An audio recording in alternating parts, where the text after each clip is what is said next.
বাংলাদেশ জাতীয়তাবাদী দল সিরাজগঞ্জ জেলা বিএনপি আয়োজিত আজকের এই ধানের শীষ প্রতীকের জনসভার সম্মানিত সভাপতি উপস্থিত আছেন।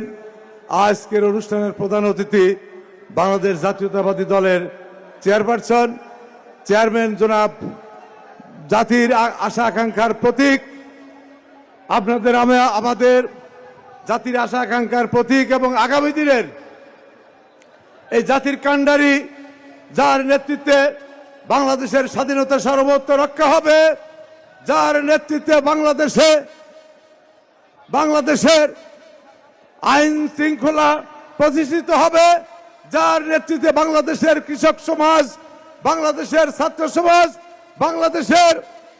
বাংলাদেশের ফ্যামিলি কার্ড সহ প্রত্যেকটি নারী এবং পুরুষের স্বাধীনতা সার্বভৌমত্ব রক্ষা করার মধ্য দিয়েই এই দেশে ৭১ সালের পরাজিত শক্তিকে ইনশাল্লাহ আমরা